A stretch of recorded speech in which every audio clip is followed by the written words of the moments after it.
Olá, meus caros ouvintes, alunos.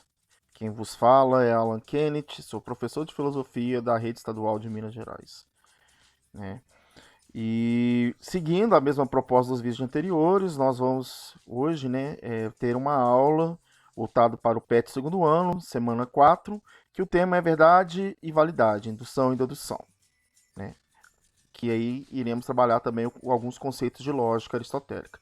Embora não iremos aprofundar muito, porque não é a intenção e fica um pouco complicado aprofundar esse tema. Eu acho esse tema um dos mais difíceis de trabalhar em sala de aula, por causa da complexidade que ele propõe, não que os outros não sejam, mas eu acho que por ele se tratar, né, de lógica, de algo que foge um pouco daquela construção conceitual geral, como são regras, ela acaba dificultando um pouco mais esse trabalho, somente dentro de sala de aula. Então, eu vou explicar os conceitos de forma geral, tentar exemplificar esses conceitos, mas sem aprofundar muito. Então, nós vamos iniciar agora, para não estender muito o vídeo. E aí, para começar, nós vamos falar sobre o ato de conhecer. A palavra conhecer, ela deriva do latim cognoscere, que significa ato de conhecer. Então, basicamente, né, é bem assim, tautológico. É como dizer subir para cima. Tautológico é um termo na lógica que vai lidar justamente com isso. Tá? O que seria então o ato de conhecer? No campo de investigação filosófica que abarca as questões sobre o conhecer, chama-se de teoria do conhecimento. Tradicionalmente, costuma-se definir o conhecimento como um modo pelo qual o sujeito se apropria intelectualmente de um objeto. Então, a gente pode entender o conhecimento por ato ou produto. Tá? No caso do ato do conhecimento, vai dizer respeito às relações que vão se estabelecer entre o sujeito cognoscente e o objeto a ser conhecido. O objeto é algo fora da mente, mas também a própria mente quando percebemos nossos afetos, desejos, ideais. Ou seja, o objeto de conhecimento pode ser algo externo, né, uma coisa, algum objeto ou outra pessoa, ou internamente, que seria suas sensações internas, seus sentimentos, etc. Tá? Lembrando que o sujeito é denominado de cognoscente e o objeto, ou aquilo que está sendo buscado, né, o conhecimento, é o cognoscível, aquilo que se pode conhecer. Então nós somos o cognoscente, ou seja, aqueles que buscam o conhecimento, aquele que conhece, e o que está fora de nós é o cognoscível, aquilo que pode ser conhecido, ou os nossos sentimentos também podem ser considerados cognoscíveis. Tá? E se a gente tiver uma situação oposta, outra pessoa querendo conhecer a gente, nós nos tornamos então o cognoscível. É só vocês lembrar que cognoscível é aquilo que se pode conhecer. E cognoscente é aquilo que conhece. Tá? O produto do conhecimento é aquilo que resulta do ato de conhecer, ou seja, o conjunto de saberes acumulados e recebidos pela cultura, bem como os saberes de cada um de nós acrescenta a tradição, crenças, valores, ciências, religiões, técnicas, artes, filosofia, etc. Né? Então, todo o conhecimento ele se inicia através do ato de conhecer. Então, através do ato de conhecer, a gente gera o conhecimento e o acúmulo desses conhecimentos e as relações que vão sendo criadas entre eles é o que nós chamamos de produto do conhecimento. A princípio, nós vamos basear, né, nós vamos focar apenas no ato de conhecer. Então, vamos começar, né, pensando na intuição. O que seria uma intuição? A intuição nada mais é do que um conhecimento imediato, onde não há um intermediário, né? Ou seja, é essa relação entre sujeito e objeto, entre o cognoscível e o cognoscente e o cognoscível. Vou falar da forma da sequência correta para vocês entenderem, tá? E também é um tipo de conhecimento que é impossível de ser provado ou demonstrado, né? Mas ela é importante por quê? Porque ela vai possibilitar a invenção, a descoberta, os grandes saltos do ser humano. É aquilo que a gente disse. Para produzir o conhecimento, primeiro tem que ter o ato de conhecer. E ele geralmente é produzido através da intuição. Nós temos três tipos de intuição: a intuição empírica, a intuição inventiva e a intuição intelectual. A intuição empírica é o conhecimento imediato, baseado na experiência sem qualquer conceito, né? E aí ela é sensível quando a gente utiliza-se dos nossos órgãos de sentidos. Visão, tato, audição, paladar, né? Visão, tato, audição, paladar. Ué, gente, tô ficando meio lerdo. São cinco sentidos. Visão, tato, audição, paladar e olfato. Tava esquecendo o olfato. Então, quando você depara com um objeto e ali você já tem aquela primeira relação imediata, através dos seus sentidos. Ou seja, quando você, por exemplo, deixa a água cair na sua mão, você sente aquela textura da água, a temperatura da água, isso é uma experiência.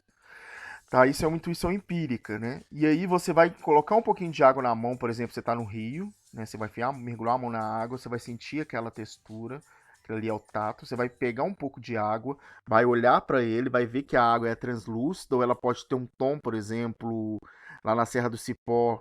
Eu fui lá ano passado, no 1º de maio, e a gente chegou a ir numa cachoeira que eu não lembro o nome, mas a água tinham tons avermelhados por causa do minério de ferro. Então ela não era translúcida totalmente. Ela tinha um minério ali que modificava um pouco a cor, né? Embora ela tinha, você conseguia ver o fundo da palma da mão, mas ela tinha um tom avermelhado. Então eu estou usando a visão para ter esse acesso, né? Você sente aquele cheiro metalizado quando você aproximava essa água e cheirava ela, sentia aquele tom metalizado do ferro, próprio do ferro. E aí eu bebi aquela água e senti, né, aquele sabor daquela água ali do rio. Então essas experiências que eu tive eram experiências a partir da intuição empírica. E elas, embora eu tenha conceituado elas agora, mas elas não dependem da conceituação. Até porque a primeira vez que você tem essas experiências, você não tem conceito. Vamos pensar no bebê amamentando pela primeira vez. Ele sentindo a textura do leite na boca, sentindo o sabor daquele leite ali, aquelas experiências pela primeira vez que ele está amamentando, né, elas não possuem conceito. Por quê? Porque o bebê não tem conceito. Ele vai aprender os conceitos na medida que vai vivendo. Então, assim, né? A gente até discutiu isso já anteriormente em outros vídeos, igual eu vou falar sobre a questão do Sartre, né? Quando ele vai falar sobre liberdade, ele fala que o sujeito nasce como nada. Então a gente sempre está discutindo, na fenomenologia também vai dizer isso. Então os conceitos eles vão ser produzidos depois. Essas experiências elas não dependem do conceito, embora a gente conceitua hoje porque a gente já abarca todos esses conceitos, né? Essas ideias. Mas experimentar sensivelmente não há uma necessidade. E ela pode ser sensível, né? E aí já vamos para o outro. Essa sensível, desculpa. E ela pode ser psicológica quando está relacionada às nossas percepções emocionais, sentimentos, desejos. Ou seja, a primeira vez que o bebê sente fome é uma experiência empírica, ele não sabe o que é aquilo, ele não sabe que sentimento é aquele. Né? Ele vai sentir uma dor, ele não interpreta, por isso que ele chora. Depois ele vai construir, né, os conceitos, e aí hoje a gente sabe que essa dor que a gente sente é uma dor de fome, não é uma dor de machucado ou de algum problema de saúde. Mas o bebê não sabe, então ele sente dor e ele chora. E aí ele associa o choro à recompensa. E por isso, toda vez que ele está com fome, ele chora. Isso são, no primeiro momento, são experiências, intuições empíricas de ordem psicológica. Tá? De ordem sensível é quando você experimenta através dos órgãos sentidos, e psicológica é quando são sensações internas. O segundo tipo de intuição é a intuição inventiva, né? Que é associada à intuição do sábio, intuição do artista, do cientista, que quando eles descobrem soluções súbitas, né, como uma hipótese fecunda ou uma inspiração inovadora. É, na verdade, eu penso o seguinte, da seguinte forma: nós, o tempo todo, nós estamos absorvendo informações e introjetando na nossa mente essas informações. Né? E aí a gente vai estar absorvendo e isso vai, por mais que não venha acesso de forma imediata, isso está presente na nossa memória. Essas intuições é quando nossa mente cria sinapses a partir dessas memórias, criando, né, soluções para determinadas situações, ou gerando insights, que nós chamamos. Então, quando você tem uma ideia do nada, né, ou você tem uma inspiração para produzir um poema, ou você tem ideia de produzir uma obra de arte, isso tudo acontece por quê? Porque o seu cérebro ele cria sinapses, cria relações, e essas relações elas vêm de forma imediata neste momento. Coisas que estavam contidas na nossa mente, mas que vêm de forma imediata. E aí a gente consegue solucionar determinado problema ou ter uma determinada ideia a partir disso. Tá? Isso é o que nós chamamos de intuição inventiva. Essa capacidade nossa, entre aspas, de inventar as coisas a partir do nada. Embora as coisas já estão contidas na nossa memória, embora a gente não tenha acesso de forma consciente, né? Elas estão no nosso inconsciente. Já a intuição intelectual, a gente não vai pensar muito nela, mas a gente precisa entender o seguinte, que ela busca captar a essência do objeto. Né? E aí ele dá o exemplo, né, a autora do Descartes. Descartes ele vai a partir do cogito ergo sum, penso logo existo, né? onde ele vai questionar tudo, ele vai alcançar a essência humana, que é a própria capacidade de pensar. E ele vai construindo, a partir das meditações metafísicas, tentar entender a essência das coisas. Então ele desenvolveu uma intuição intelectual, mas ela é mais complicada, a gente não vai ter muito, é só para a gente apontar esses tipos aqui, tá? Já o conhecimento discursivo é o que a gente produz a partir dessas experiências dadas através da intuição, né? No caso, a razão ela vai superar aquilo que é concreto, ou seja, aquilo que a intuição nos traz, e ela vai transformar isso em linguagem. A linguagem é uma representação da coisa, ela não é a coisa. Eu gostava muito de dar o exemplo em sala de aula, infelizmente para vocês, né, meus alunos atuais, em função da pandemia, eu não posso, mas eu desenhava uma árvore no quadro e perguntava o que era aquilo. E aí eles diziam árvore. E eu respondia: não, isso aqui é isso aqui.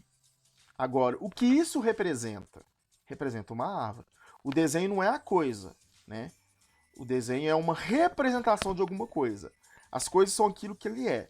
Da mesma forma, se eu apontar para uma árvore e dizer o que é isso. Não é árvore. Árvore é um nome que eu criei para explicar ou para exemplificar ou para criar uma relação comunicativa. A comunicação ela é puramente abstrata, tá? Igual falar, a filosofia é muito abstrata. A linguagem é muito abstrata. Todo conhecimento ele é abstrato. Por quê? Porque o conhecimento ele utiliza-se a partir de representações. A física, a química utilizam-se da matemática para tentar explicar, né, os fenômenos que acontecem. Da mesma forma que a matemática já é por si só essa linguagem. Então a gente utiliza da linguagem. As humanas utilizam das palavras, né, que são formadas por letras, que são códigos, para exemplificar as coisas, mas aquilo não são as coisas. As palavras elas não representam aquilo que é de real, né? Pensando no sentimento, vamos pensar na palavra amor. A palavra amor não comporta todo o sentimento que ela tenta representar. Ela é só uma forma de associar-se. A gente não pode ater apenas as palavras. Então o conhecimento ele só pode ser buscado através do quê? Da união da representação juntamente com a vivência e com a experiência, né? O cientista, embora ele faça cálculos, ele tenta aplicar isso de forma prática, através dos seus experimentos, para basear. Ele não fica apenas ali no conhecimento especulativo através das leis.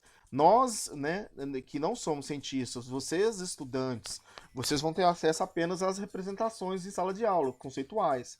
Embora em algumas situações há a possibilidade de criar experimentos para mostrar isso. Mas o cientista ele vai trabalhar com a hipótese que é essa representação, mas ele precisa de fazer os experimentos para confirmar isso. Então, o conhecimento ele só é produzido através do quê? Dos conceitos que são associados às experiências. E aí a gente consegue produzir o conhecimento verdadeiro. Então, o conhecimento discursivo é quando eu utilizo da linguagem para tentar explicar o mundo, explicar as coisas. Eu vou falar tranquilo, mas não dá para vocês me responderem. Qualquer coisa vocês me falam nos comentários. Verdade, né? O título começava com verdade e validade, então nós vamos trabalhar com o que é verdade. O que eu posso entender como verdadeiro ou falso? Então nós vamos trabalhar com o conceito de verdade de duas formas. Nós vamos trabalhar com verdade e veracidade, quando diz respeito à proposição ou o discurso da pessoa. O discurso ele pode ser analisado como critério de verdade, né, no que diz respeito à veracidade. Ou seja, eu posso emitir se a fala da pessoa é verdadeira ou falsa. Exemplo, se eu estou com a caneta vermelha na mão e falo a caneta é azul, eu estou emitindo uma proposição falsa. Por quê? Porque a caneta não é azul, a caneta é vermelha. Então eu estou mentindo. Então a primeira coisa que nós temos que entender é isso. Então quando eu estou mentindo, falando a verdade ou mentindo, o meu discurso, eu vou tentar vê-lo no critério de veracidade, se aquilo é verídico ou não. Já o critério de realidade está relacionado à existência ou não das coisas. Por exemplo, a caneta existe ou não existe? Entendeu? Independente do que eu falo ou não, se está relacionado a uma coisa, o objeto é critério de realidade, se ele existe ou não existe. O que diz respeito à minha fala é verdadeiro ou falso. Então não existe, essa caneta é falsa, não. Essa caneta não é real. Você disse que a caneta é azul, mas ela é vermelha. Você está mentindo. Aí eu estou analisando meu discurso. Estou utilizando o que a pessoa fala. Então se você pensar o seguinte, veracidade, o que a pessoa fala. Realidade, está relacionado ao que a pessoa está falando, ou seja, o objeto, a coisa. Tá? Basicamente é isso. lógica, né? É, a gente tem que estar falando de verdadeiro ou falso, né? Mas a gente precisa validar aquilo que a gente fala. E qual que é o instrumento que a gente usa para validação das coisas? É a lógica. O pensamento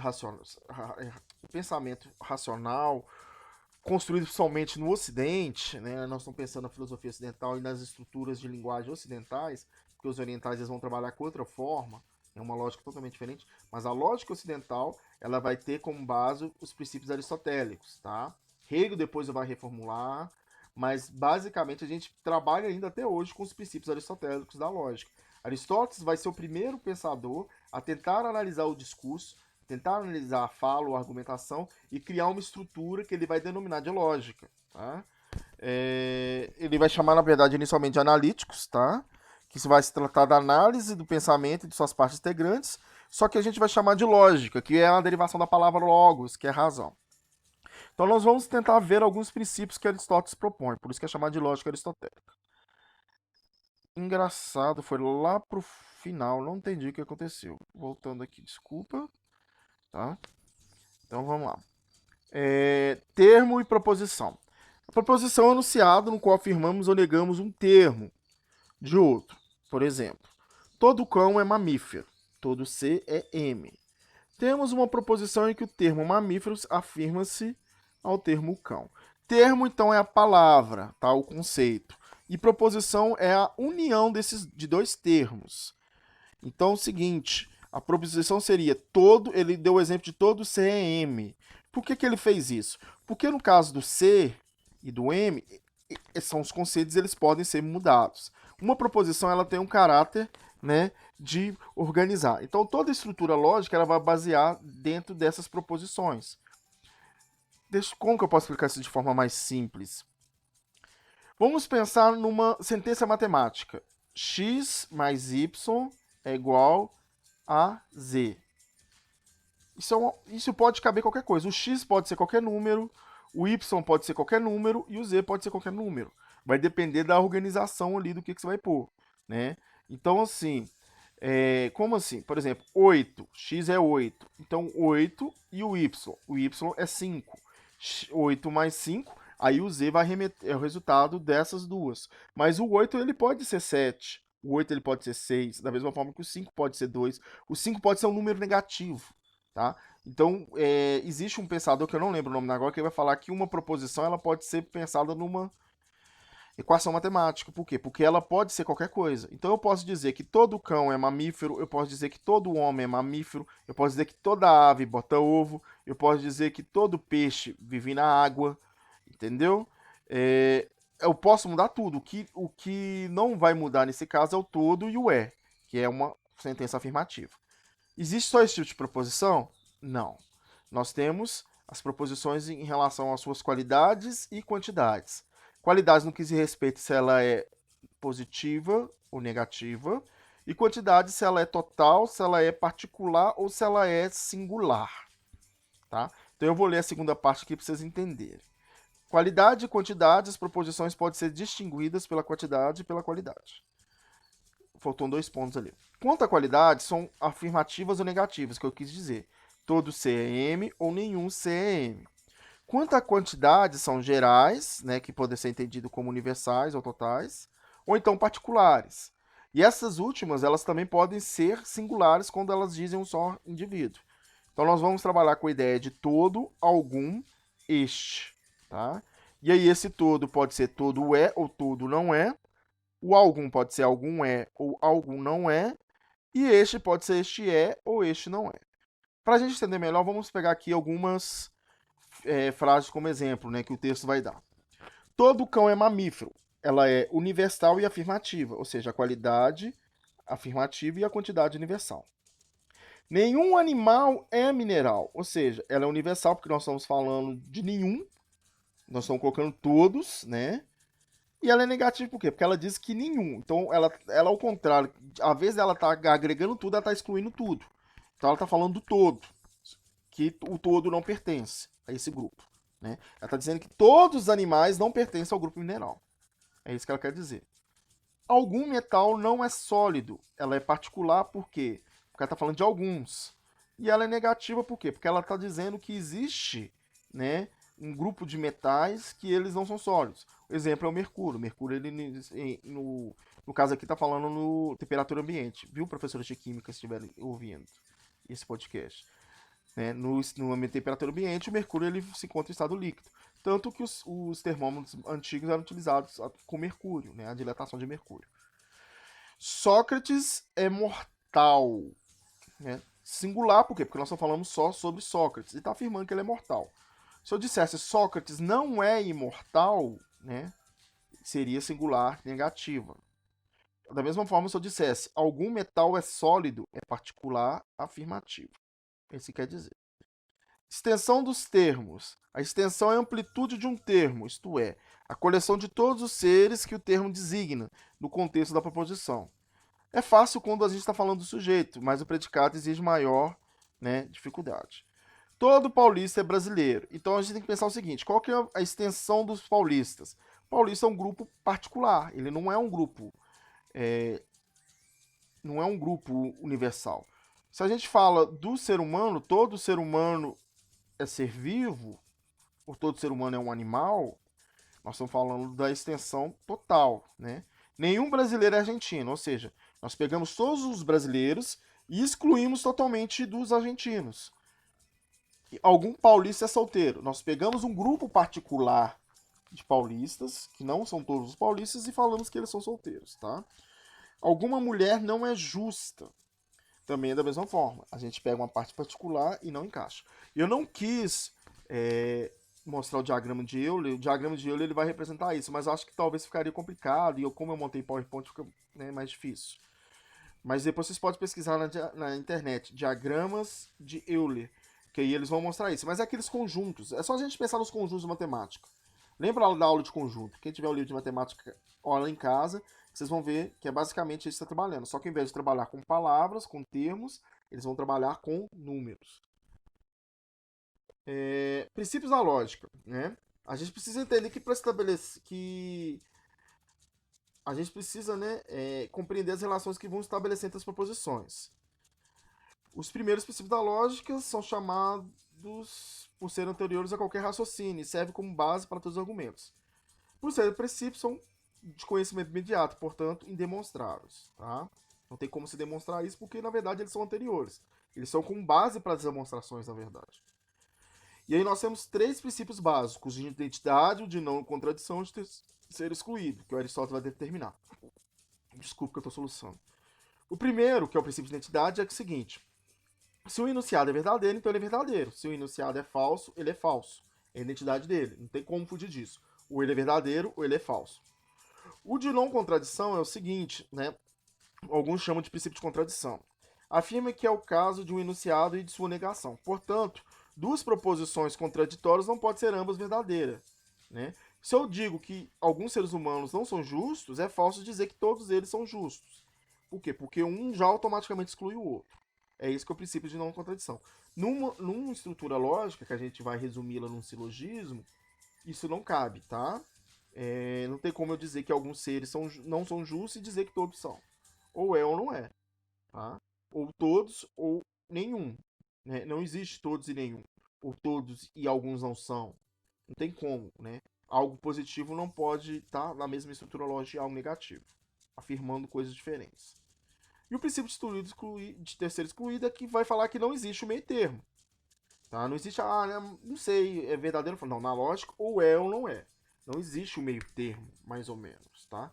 A não ser que seja alguns, mas aí eu tô afirmando que alguns. Então eu uso essa questão do alguns. Eu não posso dizer que todos os homens são feios e alguns são bonitos. Não. Né? Eu posso dizer, então não cabe, né? Eu posso dizer que alguns são bonitos e outros não, mas eu não posso dizer que todos são e alguns não são, tá? Ou todos os homens são bonitos, alguns são bonitos. Alguns entram dentro de todos, então não tem problema. Mas se eu dissesse que alguns não são bonitos, sendo que todos são bonitos, né? Ela não cabe. Nesse caso, a gente não está preocupado em saber se o silogismo é verdadeiro ou falso. A gente está preocupado apenas na estruturação da lógica. É complicado, mas é só para a gente ter uma noção básica, né, sobre isso, assim, só uma pincelada. A essa altura da exposição é possível perceber que as proposições podem relacionar-se por oposição e dependência, né? E aí a gente vai trabalhar com um elemento que é chamado de quadrado de oposições, tá? Com base na classificação das proposições, a quantidade e qualidade, são possíveis diversas combinações que podem ser visualizadas pelo chamado quadrado de oposições. O diagrama que explica as relações entre proposições contrárias, subcontrárias, contraditórias e subalternas. E aí nós temos que entender que cada proposição vai ser representada com uma letra.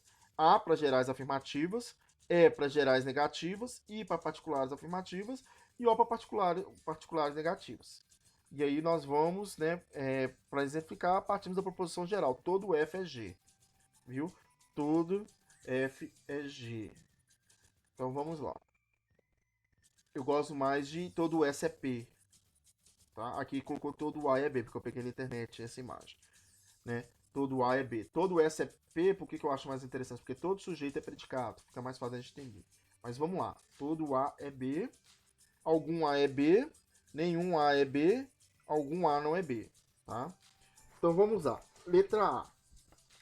Todo A é B, ela é contrária a nenhum A é B. Ou seja, eu estou falando que todos os seres humanos respiram e nenhum seres humanos respiram, por exemplo. Então elas são contrárias, porque uma afirma que tudo está e a outra afirma que não está. No caso de algum ser humano respira, é subalterno a todo humano respira. Por quê? Porque ela cabe dentro dela. Né? Eu estou afirmando que alguma parte é. E se alguma parte é, cabe dentro de todo é. Agora, não tem como, ao contrário, não existe, né? E eu posso dizer também que nenhum ser humano respira e algum ser humano não respira. Por quê? Porque algum ser humano não respira cabe dentro de nenhum ser humano respira. São subcontrárias. Algum ser humano respira e algum ser humano não respira. Por exemplo, algum mineiro é bonito e algum mineiro não é bonito. Elas não se excluem automaticamente. É diferente de lá em cima, né? A e a ela se excluem, por isso que elas são contrárias.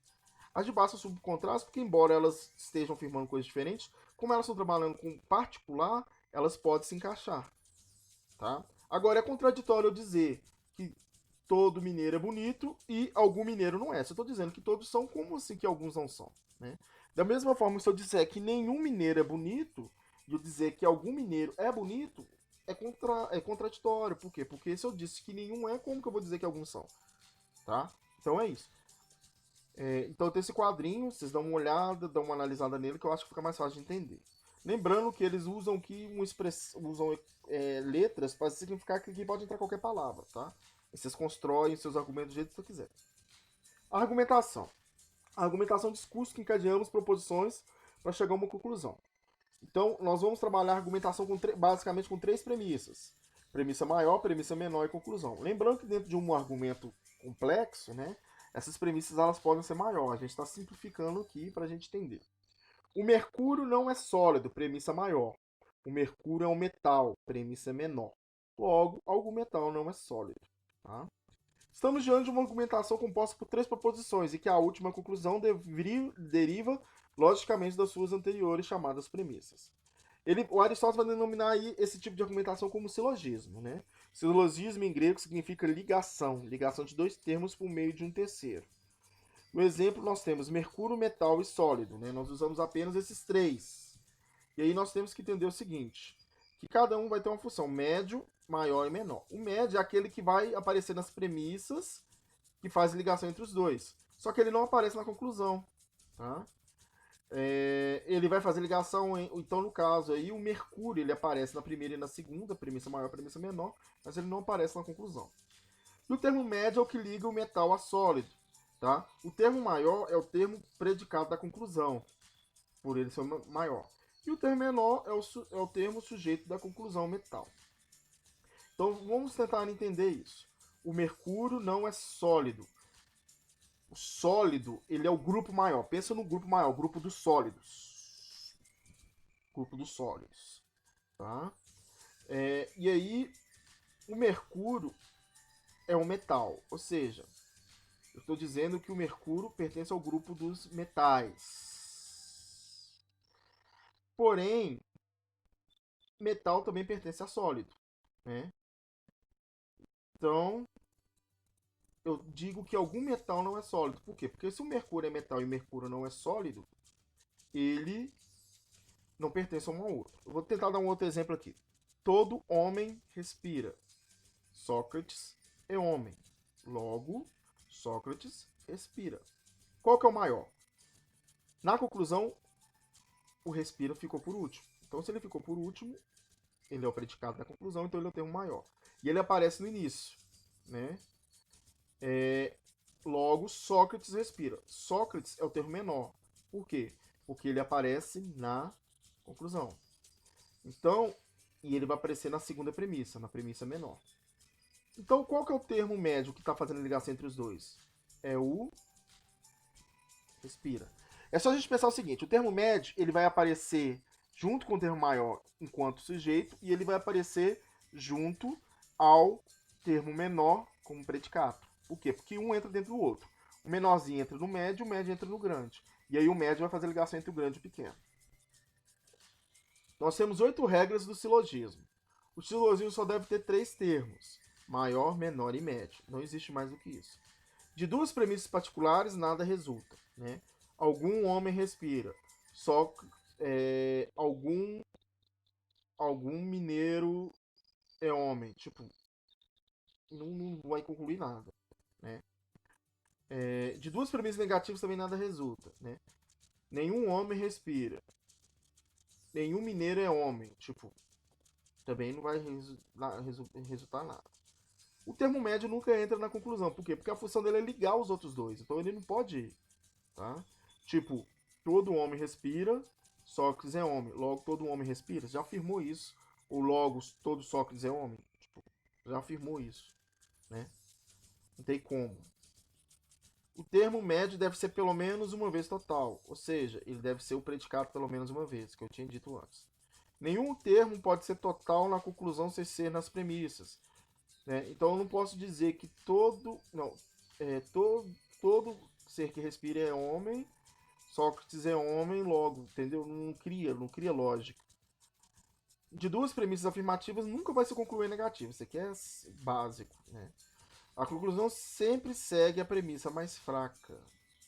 Isso aqui é meio confuso, né? Então ela sempre vai pegar a ideia do particular. Primeiro, não do geral. O particular sendo inserido no geral. Tipos de argumentação. Nós temos a indução, tá?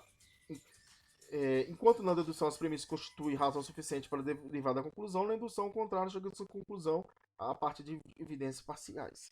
Quem vai usar o método indutivo muito é a ciência, tá? Ela cria uma hipótese, que é uma dedução, né? E aí ela vai buscar deduzir isso. E aí, como que ela vai fazer isso? Através do método experimental.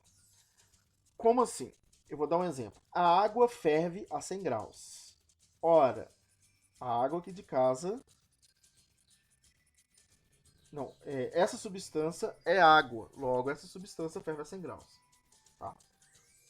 Como que eu vou criar isso? Eu vou pegar todas as substâncias que eu encontrar, com as mesmas características, vou ferver elas, vou reparar que elas ferveram a 100 graus, e aí eu vou denominar que todas aquelas substâncias são água. Ou então eu vou pegar tudo o que eu entendo como água no mundo e vou ferver e vou chegar à conclusão que é 100 graus. A ciência vai fazer esse processo, partindo do particular e chegando ao universal. A dedução ela vai pegar algo que é universal e vai inserir aquilo que é particular dentro daquele grupo. Tá? Em algum argumento dedutivo correto, a conclusão é inferida necessariamente das premissas, ou seja, está dentro da conclusão extraída das premissas, pois na verdade está implícito nelas. Eu não preciso de nenhum método experimental, eu não preciso pegar nada de fora para me conseguir alcançar a conclusão da dedução. A dedução ela já comporta dentro do argumento. Né? A dedução é muito usada, por exemplo, em discurso jurídico, na construção da psicologia, nas humanas, em geral, utiliza-se o método dedutivo. Já nas naturais, nas exatas, utiliza-se muito o método indutivo. Claro que quando eles conseguem a comprovação, elas se tornam leis e essas leis são dedutivas. Né? Se a gravidade é 10 metros por segundo ao quadrado, né, e esse objeto ele está em queda livre, ele respeita as leis da gravidade. Isso é uma dedução. Tá? Mas só vocês pensarem nisso, a dedução parte do particular para alcançar o geral, e a dedução ela se encaixa dentro daquilo que as premissas já propõem, né, que é o silogismo. E analogia é raciocínio por semelhança, é quando eu comparo uma coisa com a outra. Por exemplo, Se meu irmão toma 30 gotas de dipirona para abaixar a febre, se eu tomar 30 gotas de dipirona, vai abaixar a febre. Qual que é o problema da analogia? Ela não leva em consideração outras coisas. Por exemplo, meu irmão é mais leve do que eu. Bem mais leve do que eu. Né? Se ele toma 30 gotas de pirona, no meu caso, eu vou ter que tomar um vidro inteiro. Os meus alunos vão entender a piada, tá? Porque eu sou gordinho. Beleza. E aí eu pus a observação, porque eu não quis criar um slide só sobre isso, é só esse pedacinho. A gente tem que entender o seguinte: a falácia ou paralogismo é um tipo de raciocínio incorreto, apesar de ter aparência de correção. É conhecido também como sofismo, embora alguns estudiosos façam uma distinção pela qual o sofismo teria intenção de enganar o interlocutor, diferente da falácia, que seria um engano involuntário. Você constrói um silogismo, né, uma argumentação como a gente entende maior, e ela chega numa resposta incorreta, ela é uma falácia. Tá? E no caso sofismo, eu só faço isso para enganar as pessoas. É só isso que eu tenho a dizer. No mais, gente, é só isso mesmo. É um tema complexo. Ele é proposto no CBC, ele é proposto, né, nessa semana 4. Tanto que no próprio PET não se aprofunda muito. O que nós temos que entender é o seguinte: que o Aristóteles ele foi o responsável por começar a pensar a lógica. E a lógica ela é a base da argumentação. Né? Como ele viveu num período de democracia onde havia as discussões em praça pública, que é a Ágora, o Aristóteles viu a necessidade de estar estudando os argumentos para criar uma estrutura, uma coesão, uma série de regras, entender as regras que compõem um argumento. A gente usa essas regras o tempo todo, porque a gente é educado a, a pensar dessa forma. A gente é educado, faz parte da cultura ocidental construir argumentos dentro desses preceitos lógicos, tá? Então é algo que a gente faz sem a gente perceber. O que nós fizemos aqui agora é só dar uma esmiuçada no que seria e, e mostrar isso de forma, né, essas regras. Mas a gente não precisa ter muito a isso, no caso dos meus alunos, tá? É só para a gente entender como que funciona o processo da lógica. Então, basicamente, era isso que a gente tinha que dizer na semana 4. Qualquer dúvida, pode me mandar no meu e-mail ou mandar no direct do Instagram, KS Pereira, Plano B Podcast. Vocês podem também me seguir lá, eu sigo de volta, tá? Esse texto foi extraído da obra Filosofando, de Maria Lúcia Aranha, né, Maria Lúcia de Arruda Aranha e Maria Helena Pires Martins. É o caso volume 4, tá? A quarta edição da Moderna de 2009, que eu peguei esses textos. Da página 109 a 111, quando eu vou falar até a parte que fala sobre verdade, e a parte de lógica da 131 a 136. Eu pus aqui, né, uma frase, como eu tenho feito: o menor desvio inicial da verdade multiplica seu infinito à medida que avança, ou seja, né, valorização da verdade como forma de objetivação da realidade. Claro que não existe uma verdade universal, mas a gente tem que buscar, dentro daquilo que a nossa cultura entende como verdadeiro, sermos verdadeiros. Não ficar propagando mentiras, né? Com o intuito de enganar as pessoas. No mais, muito obrigado. Paz e bem, que a força esteja com vocês. Mandem as coisas lá no comentário também. Sigam, curtam, compartilhem. Compartilhem com os amigos para eles terem acesso a esse conhecimento. Então, até mais. Bons estudos. Tchau.